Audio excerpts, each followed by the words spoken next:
One story I'd love to share about trying to do what's best for the customer happened in my last role at Heap. We were trying to re-engage users who lapsed in the product. We tried newsletters, advanced use cases, offering new features. What really resonated the most with them was those basic skills, the exact same basic use cases to get value from the product. We teach new users. That was a big surprise to us.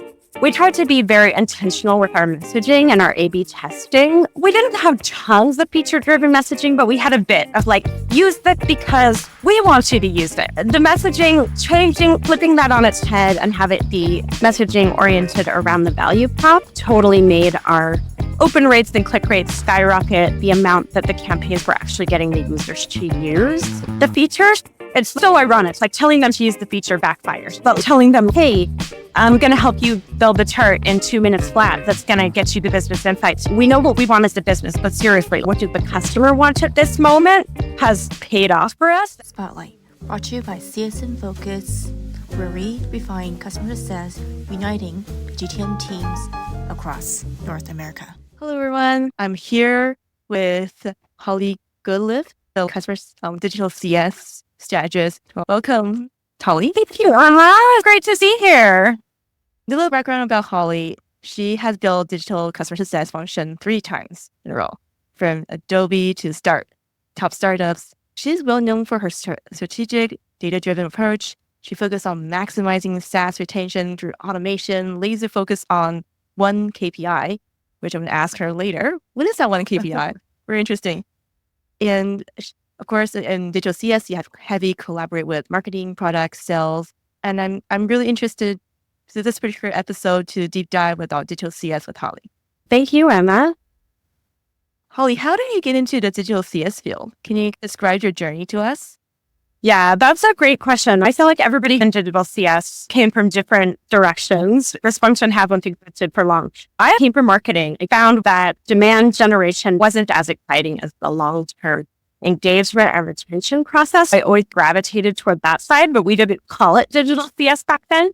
Officially, 3 years ago, my role started sitting in CS rather than marketing. I love sitting in CS where we talk about retention all the time. You mentioned digital CS right now sitting under CS, right? Under marketing. In your opinion, where should this function really sit? It's a great question. I get this one a lot. I have sat in both worlds, right? My feeling is it can sit in either place and it do really well. I see it work well at different companies in either place. When it sits in marketing, it tends to be called lifecycle marketing or customer marketing, but has a lot of the same components of what we call digital CS in a CS org. The part that can be tricky, marketers tend to be KPI'd on how well they're generating leads, and CS focused on generating renewal revenue, right? How well they're getting customers to retain. We're all going to gravitate toward doing the type of comms that we're getting rewarded for. The best of both worlds is for those teams to be working together, for marketing to have more of a slant on how are we upselling and cross-selling and working on expansion for the customer.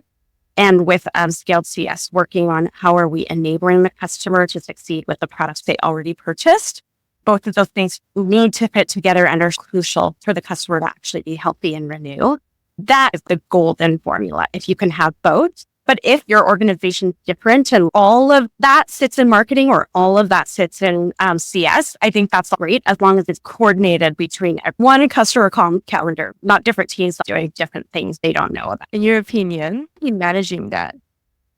Again, I feel like it doesn't matter. I've been on teams where marketing has owned it. I've been on teams where digital CS has owned it. What matters is that everybody buys into it and plays by the rules. What you don't want is for people to be like, sure, I'll use this calendar, but really I'm going to do my own thing. You want everybody committed. This is a win for my org. And we all just want to do what's best for the customers. We don't want to send 2 blasts on the same day from different teams. How can we agree if the other team wants to own it? I'm like, cool, you own it. If the other team wants to be in charge of the KPI, I'll let the other team do it. All being on the same page to serve the customer is much more important than my team getting to them. What works for the customer, right? Do you have a customer story to share on why this is important to you? One story I'd love to share about trying to do what's best for the customer happened in my last role at Heap. we were trying to re-engage users who lapsed in the product. We tried newsletters, advanced use cases, offering new features. What really resonated the most with them was those basic skills, the exact same basic use cases to get value from the product. We teach new users. That was a big surprise to us. We tried to be very intentional with our messaging and our A/B testing. We didn't have tons of feature-driven messaging, but we had a bit of like, use that because we want you to use it. The messaging, changing, flipping that on its head and have it be messaging oriented around the value prop totally made our open rates and click rates skyrocket. The amount that the campaigns were actually getting the users to use the features. It's like so ironic. It's like telling them to use the feature backfires, but telling them, hey, I'm going to help you build the chart in 2 minutes flat. That's going to get you the business insights you need to do a good job. Suddenly, I want to click it, right? We've had experiences like that where we keep thinking, we know what we want as a business, but seriously, what do the customer want at this moment has paid off for us. That re-engagement campaign ended up being so important to the company that every quarter we ran it, it was automated to any user who hadn't used in 90 days, be it a super active account or an inactive account. We would find that about 40% of the accounts we were targeting would become active again, which is a huge hit rate when you're talking about just responding to an email as an inactive customer. It's doing what the customer needs and wants always pays. I love what you mentioned about running this re-engagement campaign every quarter. And who had And this it was industry. always on. Digital CS. We didn't start talking in calls 2 years ago, or it had become like a big moment. I'm guessing getting this question a lot. Like, where do you start? I get that question all the time from CCOs, from CF leaders, just like, where do I start? People think I'm going to be able to give them some kernel of 30 seconds. That's super helpful. I can't boil it down that small because there are several components that I think you have to have in place to do it well. Over the last few months, I've started having a checklist. Here are the 9 things that you need to be thinking about. You need to know the business need to move forward with starting a digital CS. Is that helpful? Maybe let's start there. Every company, every person has slightly different definitions. I think of digital CS as any digital channel you're using, be it a push channel or a pull channel, that is helping your customers self-serve and be enabled at scale to succeed in the product. Channels would be your pull channels, digital community, customer education platform, help center, in-app resource center. Push channels, launching campaigns to customers in-app or via email or both. I think of scale as being even a little bigger than that. One way is through digital CS, but then the other big way folks are doing scaled CS is rethinking how they take care of their lowest tier of customers when it comes to low ARR. What is that strategy? Is it going to be a pooled model, a high ratio model? Are you going to rely on digital with no human touch? The scaled piece includes what are we going to do about that lowest tier, their human touch? Let's do it. Our favorite tier definition of it, or do you have a food definition? It's almost like communication, right? You can get from newspaper, cell phone, or social media. Yeah. It's just it's a channel or method how you're delivering the message. And human is one of your channels through a human who is your CFM. Yes, that's for sure. And the first thing that I try to encourage people to think through is, what is your goal for launching a digital CS function? I feel like tons of leaders right now, they've heard digital CS can be great. They've heard about helping other companies cut costs. And they're just like, yeah, sign me up. But what is your actual goal? Not every company has the same goal for how digital CS is going to help their business. The goal of all CS is to help customers get value with the product. So they want to stay when they're new. That should be the bottom line. You could say that's the goal of starting a digital CS program. But I think it's helpful as a leader if you think through like, okay, but what's your hypothesis of what does the business need more of in order to increase those renewals? Is it that every account needs a bit more air cover on how to use the products more efficiently? Are your usage numbers low? Or is it that you actually are thinking about digital CS wanting to hire renewal managers who are sending communications more often about why you should renew? For most companies I talk to, the goal is to increase product health and usage because at most companies, that's correlated to improvement to renew. And that's something you hone well digitally. But I'm surprised by how many folks I talk to who cannot answer that question of why are you interested in launching a digital CS function? I think it's really important to ask that before you next step. Like you mentioned, why use AI just because it's a hot topic?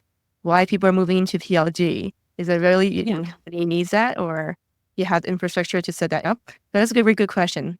Start with the why behind every motion or project you want to go forward. A lot of times they start asking, which channel should I use? How should I structure it? I don't know until I know your goal. Tell me your goal and we talk about the rest. The next thing I ask is, do you know the happy path for users using your product when they're new? A lot of time where you start with building digital CS is enabling that onboarding process. Do you have on paper all the leaders agreeing on the happy path? I often get companies telling me there are a million ways for customers to succeed, and we don't want to be too prescriptive. We've been arguing about this for months, haven't agreed internally. Those are big challenges you have to solve first before you can make digital touch points. How can you build a good onboarding journey until you have a point of view on the initial use cases new users should be doing? The way you get that is by looking at your data of who's succeeding. You should have a clear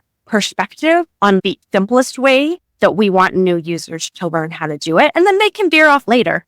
You need to know what your happy path is to know if users are veering off and how to get them back on. Digital CS throughout the customer journey is so much about using data to identify, are they doing well on that path or are they not? And when they get off, I'm going to get them back on the path. In order to do that, you've got to know your path. Get your leaders together and have that perspective. Maybe you start out with your happy path as simply, we want them to use every new feature. I want them to adopt that best feature. But then you got to figure out, is that actually what's going to increase their active usage, which will increase their renewal? You want to do everything in service of increasing renewal and GRR, not just because it's a nice thing we can do. So I think lots of us, if digital CX can fall into that trap. There are a million things you can do, but to know what the highest ROI and what's going to move the needle, you need to know that happy path. You need to know what is the goal. Otherwise, you're going to get muddled quickly. And what is the KPI? I love it. Has your company done some correlation analysis to understand what KPIs are correlated to renewal and expansion? It's highly correlated that if you can increase usage or health score, then you're increasing likelihood to renew. Why do we need that KPI? If you have a speedy renewal process, like monthly or weekly, then you don't need another KPI. The problem is in SaaS, we've got single year or multi-year contracts. Yeah. Those are lagging metrics. We can't see how well we're doing. We need a leading indicator correlated to renewal and expansion. If they're using your product more, they're likely getting more value out of it. The fact that users are choosing to come back week after week or day after day gives you a pretty good inkling that they're getting value from this thing. If an account has 0 weekly active users, they're in bad shape and they're probably not going to renew with you. If you can get everybody in your company to align on this, it simplifies digital CS so much. A common mistake is every campaign trying to move a different metric or get them to use a different feature. It just gets very confusing very fast. Digital CS should be about moving the needle on that metric. You need to measure that fast to pivot where needed. It's all about testing and iteration. If every time I'm measuring a campaign, I'm like reinventing the wheel of exactly how am I measuring whether my user's successful. It's kind of nearsighted if you're in closed innovation. Best practice North Star metric for digital CS is increasing that active usage metric. One thing I'll say is just saying that they logged into a product. Lots of SaaS companies, that is their active usage metric. They logged in or viewed any page. Great start, but not long-term. I would take it further, make a combo event of all the actions in there that they can do in the product that shows they get value. Or maybe you have the type of product where we were able to boil it down to one action, viewing a chart. Any value you could get from the product would be from viewing a chart, either a chart you'd made yourself or that somebody else made, whether you're viewing a dashboard, whether it's a funnel, whatever type of chart, that's how you're getting value. So we were able to streamline it in that way. At Conference where I lead now, we have a combo of different things they can do in the product that could get them value. This is crucial. I think a lot of people underestimate how important it is to have your company aligned on how we define active usage. Have we done the correlation analysis to make sure it is correlated to renewal and expansion? If not, you better be tweaking it. Your active usage metrics should be accurately predicting renewals. That opens up cross-functional initiatives where product and CS are working together. Imagine that. Reviewing these metrics every week and saying, how have we moved the needle? Let me give an example. You also want a threshold with your active usage. Decide whether your product is used daily, weekly, or monthly. So let's say it should be used weekly. We're going to look at the data, find thresholds of how many weekly active users I need to have in my product for this account to be likely to renew. When you look at the data, you're going to find some inflection points. One is obviously going to be from 0 to 1 weekly active user. Going from 0 to 1 is going to make it more likely that they'll renew. And you're going to see that in the data. Then there are going to be other inflection points. From 3 to 4, a big jump in likelihood to renew is 10 to 11, etc. And then you can actually make goals across your orgs. Let's say getting them to 4 weekly active users is just such an unlock, just makes their likelihood to renew so much higher. Then you can work together, including digital CS on a campaign. We're doing whatever it takes to get this account over that line of at least 4 weekly active users. So that's how it can be really powerful for your company. There are some companies that it just doesn't make sense for your product to measure active usage exactly like that. In those cases, I recommend using health score, whatever you use for your health scoring, which should be very correlated to likelihood to renew. It's not that you've got other problems. I have a question about, I'm guessing you also segment your users, right? Based on where they at. Is there any human intervention in there anywhere? Or are you purely running digitally? Yeah, great question. There are companies these days who are building digital CS and they aren't building a human component at all, especially if they're PLG and self-serve driven. Most companies I see are doing some mixture of digital and human. The journey should be well coordinated. Whatever I'm sending digitally should match very well with my onboarding journey to new accounts. Should really match very well with what they're hearing from the humans helping them set up their implementation. It's important to map out the digital and the human journey across time. How are they fitting together? Once you have that journey and you're following it, there isn't tons of coordination needed, like on a frequent basis between what are those humans doing and what are those digital doing, because they're supporting each other. Digital is providing lots of air cover, trying to catch any customers who are willing to be caught by self-serve, use or seek out resources through pull channel. Obviously, that's just going to be a percentage of the users. So then you're going to have a percentage of the users who are caught with digital and want help. I feel like the air cover model works pretty well. They do have to be more coordinated, where you actually want to do a digital campaign first, and then the CTA is talk to your CSM about this, or we want the CSM to follow up at a specific moment. And those are harder to coordinate. It's like getting everybody to obey. The CSMs own their bigger business and they want to do their thing. It takes a lot of buy-in to get CSMs to cooperate and trust that it's all going to fit together well. And you can do that in a couple ways. It can be that we want them to follow up on a generic message from the company that looks like it's coming from Content Square or the education team at Content Square. Or it can be that the digital team is leveraged to send emails that look like they came from the CSM. And then we want the CSM to follow up on that. We want the CSM to embrace it as if this email came from them. Lots of buy-in needed to do those types of campaigns. I love how you said collaboration. That's one of the questions I do ask is how does digital fit together with human for all tiers? But then specifically for that lowest tier, what's your plan? Are you going to have a pooled model or a high ratio model entirely supported by digital for your digital CS strategy? I'm not an advocate for doing digital CS only for the lowest tier. Digital CS helps all tiers, but you got to be thinking about the needs of that lowest tier as you build so that you make sure you're taking care of your most vulnerable customers. Huge customers being handheld every step of the way shouldn't be your most crucial audience. When running different campaigns, it's hard to attribute what actually works. So having a clear lane of what's happening is really important. Because every Yes. yeah. And that's where I've seen it go well when you actually do have cross-functional initiatives and where you're actually meeting weekly to look at the numbers, then it's not a mystery. We saw the number go up because we launched this campaign. Attribution is always tough. You can stagger things to guess which campaign lifted that number. You talk about the KPIs, like what the why behind. Is there other things that we get asked most of the time? It's like what method or tools? I talk a lot about something that a lot of folks don't think about in order to do well with digital. You need good, reliable customer data. So you need that for a couple reasons: to trigger and target your campaigns to specific audiences. If I want this campaign to go only to folks whose job function is product manager, e-com companies, or only to customers who haven't already done this thing that I'm telling them to do, right? If I'm telling them like, use the journey feature for your first time and they've already used it that week, I need that data to target a push campaign. You need that exact same customer data, user usage data to see the impact of your campaign. This is super important in digital CS.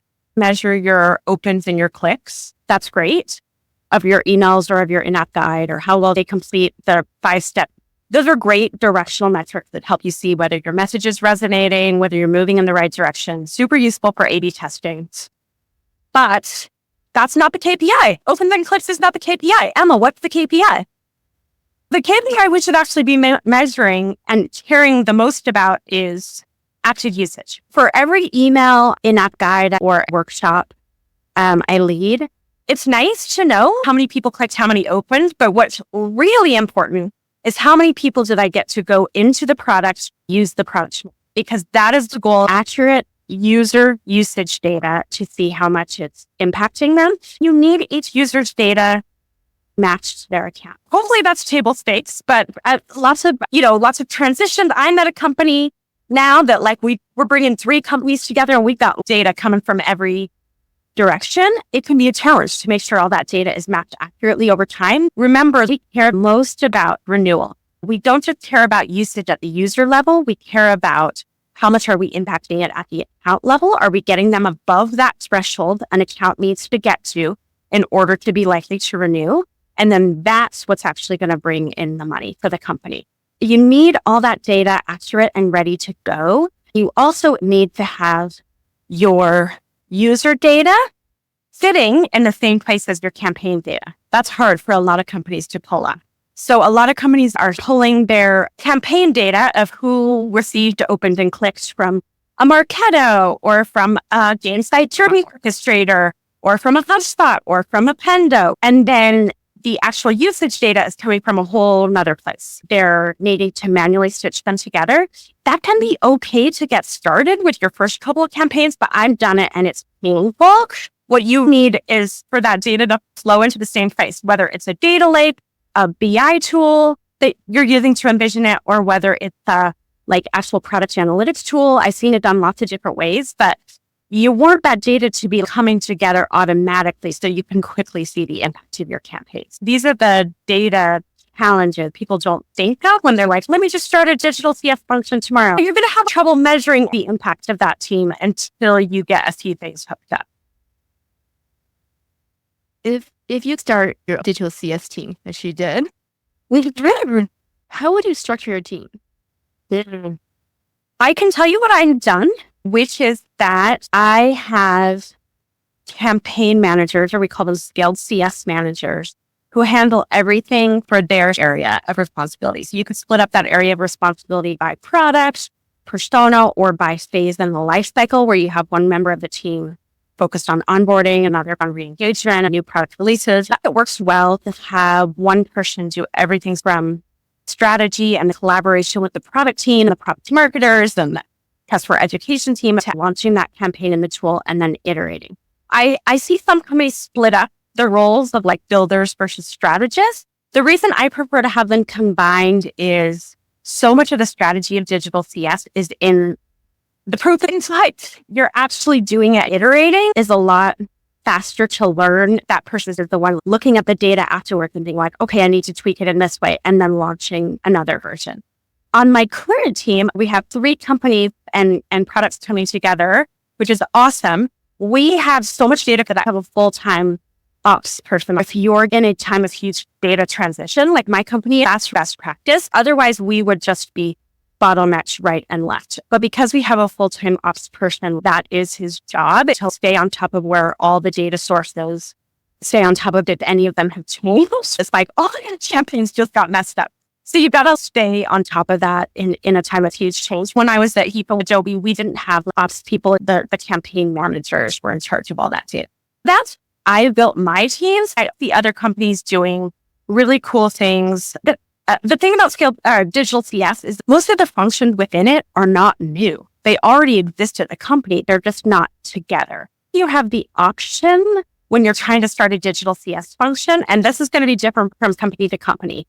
Is it going to work best to actually pull those existing people, like my customer education person, my community manager, my lifecycle marketer who's sitting in marketing, into one official team? Or is it going to be more of an unofficial cross-functional team where only the head of the digital CS team is actually sitting in CS and everybody else is sitting in their respective places, but you're just working closely together? That's another model that can work. We're just getting started with digital CS and trying to prove the value of bringing these functions together. What's crucial is everybody on that cross-functional Tiger team has the same KPI. If the lifecycle marketer is still sitting in marketing, can you convince the CMO or whoever that the KPI they're trying to move should be active usage? That can be hard. Education, can you convince them that should be their KPI, active usage, rather than number of certifications? It's a lot of pulling together teams who have been thinking in a siloed way to be like, can we just think about this all together of how are we getting our users to understand how to use the product better and use it more? That each team have KPIs, but we're all here for understanding how customers are using, increase product usage, and so on. So that's definitely the first meeting. Besides, none of this is easy. A lot of alignment is needed to make digital CS work well. The first call should be calling that alignment meeting. So it's just for this. Exactly. And so many people skip that call and just try to be like, what's our first campaign going to be? Your folks are not on the same page. You're not ready until you have those conversations. You talk about a lot of channels, right? What's your opinion about in-app communication channels for digital CS?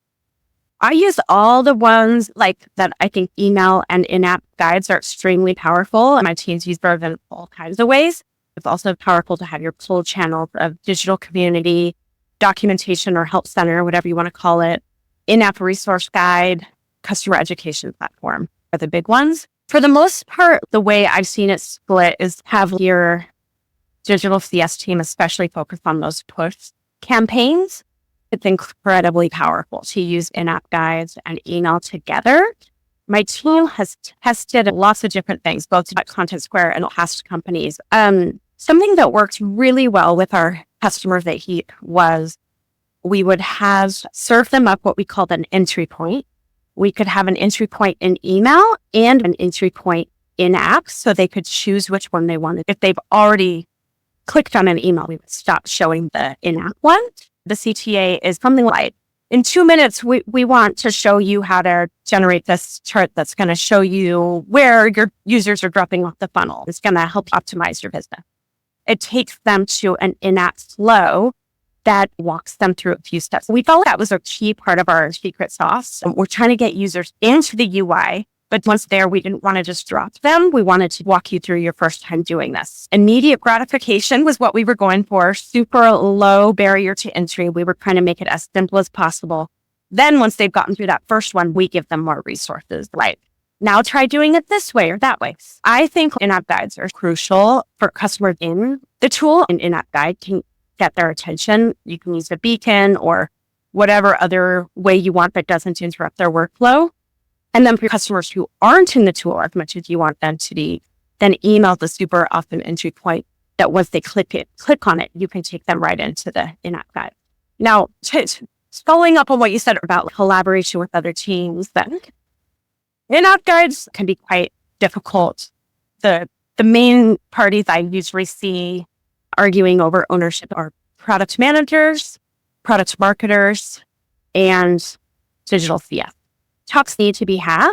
My feeling is you want all three teams involved. You don't want to alienate anybody or be like, digital CS is just taking this. Like, I'm totally cool. You keep the ownership of that in-app guide tool and everything we're going to do. I just ask, can we have a calendar to make sure what segments we're starting to just make sure we're not duplicating. Sometimes that can happen if there's too much going on in a silo. Can we have a review process of just like, make sure there's like no typos and everything looks great and the branding is right, which can get off the rails if you have a lot of different people with edit access. Those are pretty easy things to agree to. I think I've been able to get teams to agree to let my team help make sure we're not overlapping, bombarding customers, and have a quality control. Over time, my team campaign managers add value during QA and makes great suggestions. Digital CS can become the center coordinating in-app guides, creating that editorial calendar and customer lifecycle journey. Once that trust is built, I've seen it happen, but I don't recommend immediately being like, we got a new digital CS team and we're taking this in-app tool away from whoever has it today, because that can go wrong. I've been talking to some product marketers or product manager, and they have different opinions about the in-app, how it's disturbing their way. So what's your opinion about when is the best timing for those in-app show up? It's a great question. And I think it's a very healthy debate. I think there is a time and a place for interrupting customers' workflow to tell them crucial things. But as much as possible, we should not interrupt their workflow. It should be more a beacon or a hotspot model where they're opting in to click on it if they want. By interrupting the workflow, I mean, you'd have a slide out or bubble appear on the page on top of what they're trying to do. I totally agree. We shouldn't be interrupting them too much.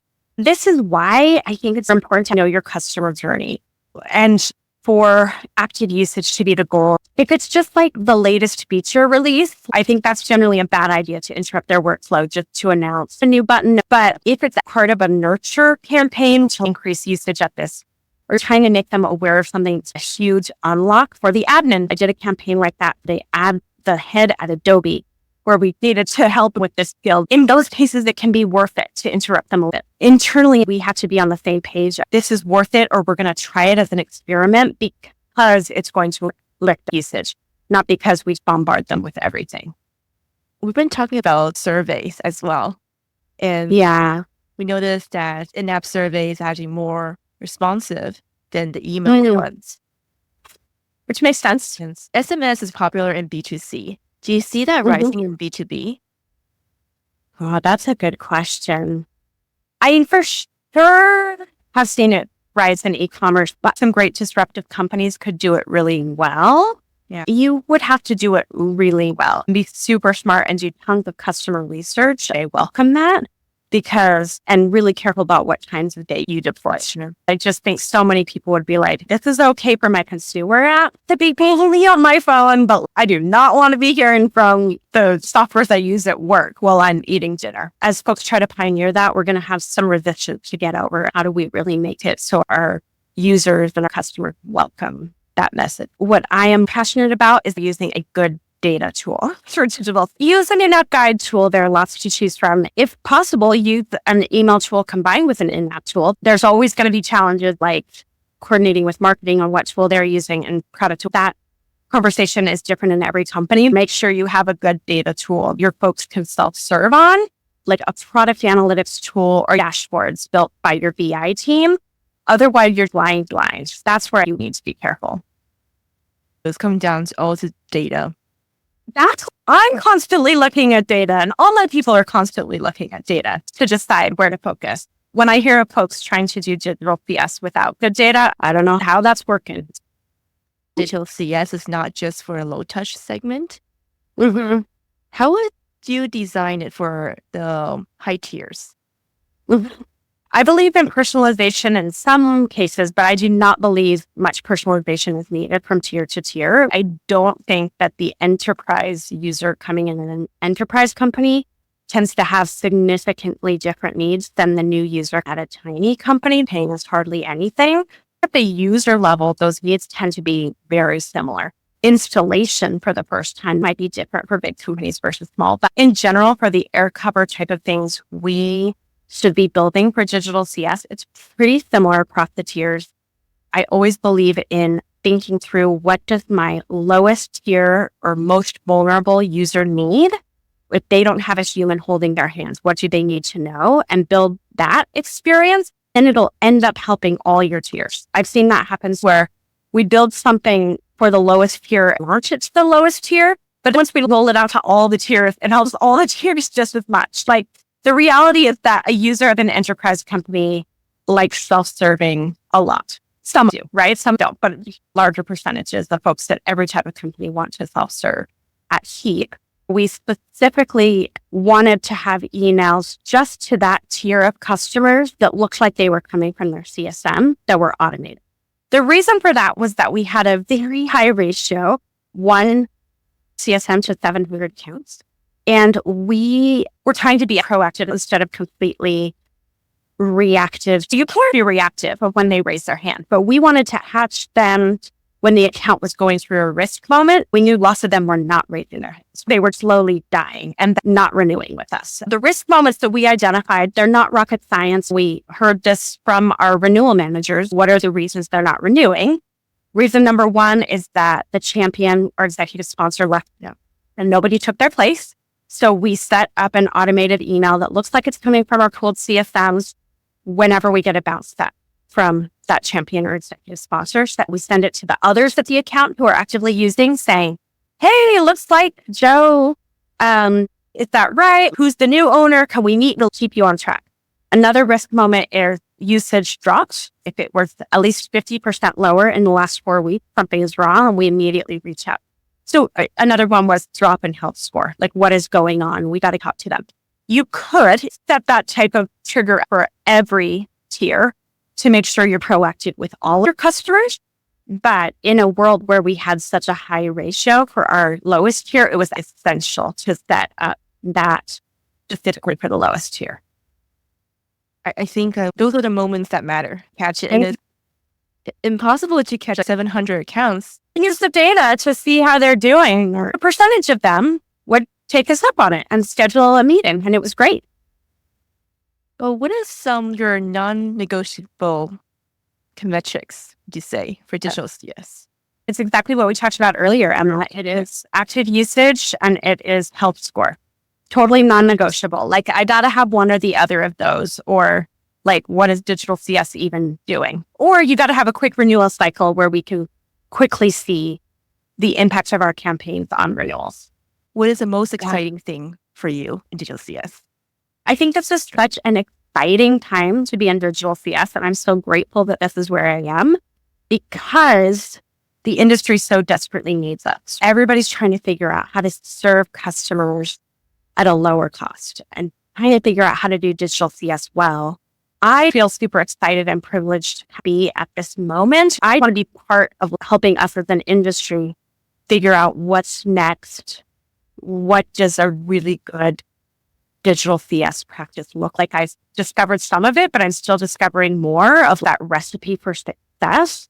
I'm super excited to be part of that and to see more companies embrace this digital model and the way that the digital and the human to complement each other really beautifully. How do you keep yourself focused? I keep myself focused by focusing on the one KPI we're trying to lift. I get pings and requests from every team in the company. My direct reports get that as well. We just need to stay laser focused. There are 100 things we could do this quarter. What do we actually think are our big bets that are going to lift active usage this quarter? What does the business need from us? What do the customers need from us that we haven't built yet? That's what helps me stay focused, maybe later, to the things that are great ideas, but we don't think they're going to have the highest impact now. So yeah, having that really helps me. I need to check Slack at certain times, get it done in batches, and not be hearing about every single thing going on at my company, and be able to just focus. That's important for being strategic in digital CS. Yeah. So we're going to move the needle more. I love the cross-functional nature of what I do, and I love for teams come to me with ideas. To me, that means like the company seeing the value of digital CS, like our colleagues are seeing ways we can partner. I love it. it's amazing to say, let's consider that next quarter because we have too many good ideas. Where can people find you? I'm on LinkedIn. Please follow me and link with me. I also have a website, hollygoodliffe.com, that articulates lots of stuff. I've written my framework of tips I walk companies through just because I love sharing expertise from this work. Thank you. Yeah. I'll link her website in the comment. Thank you.